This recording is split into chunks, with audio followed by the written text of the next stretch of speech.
make sure that programs keep running. Why not an inspector general for everything just to keep track of their spending? To Republican Illinois Congressman Peter Roskam, who says you start with the health care law. It's a good idea because I always wonder every time they have these czars under any administration, we don't know what the heck they're doing. But now it's in hyperdrive with this one, and particularly on the health care law. How would this inspector general police? It's so big. How would he do it, or she? Here's the way this would go, Neil. Look to the past. We've had a special inspector general for Iraq reconstruction, which saved $1.5 billion. For Afghanistan, another $1.5 billion. For the toxic asset relief program, another $7.5 billion.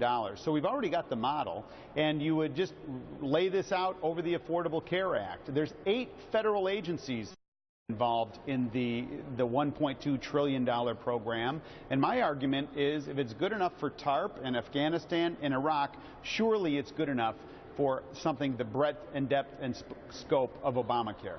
Now, as far as I understand, Mr. Chairman, a president can go ahead and appoint a czar. He can just do that. And this president seems to go kind of out of control with that, but I guess he can do it. Do you guys have the power to inspect or to appoint inspector generals to keep on top of them?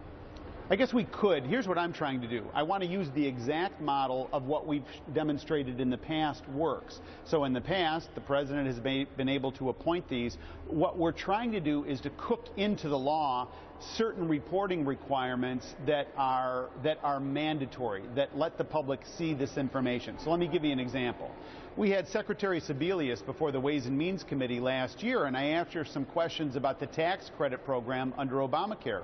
Her reply, I can't tell you about the tax credit program. That's the Department of Treasury. I don't know anything about that. I'm paraphrasing. And my point is, let's have somebody, one person with the capacity to bring all of this information together. Let the president appoint them, but there's certain requirements in the law that have to be met from a reporting point of view, and I think that's the best balance. It's not partisan. It's not meant to be, but it's meant to get to the truth and get this information out. No, I'm right or left, just following where the money is going. I just wonder, you know, that it's always about turf in Washington and whether an inspector general coming in could go ahead and track among various government agencies where that money is going, because if someone overseeing Obamacare says that's another department's responsibility and the inspector general is going ahead and checking on those other agencies, then is there a new turf war there?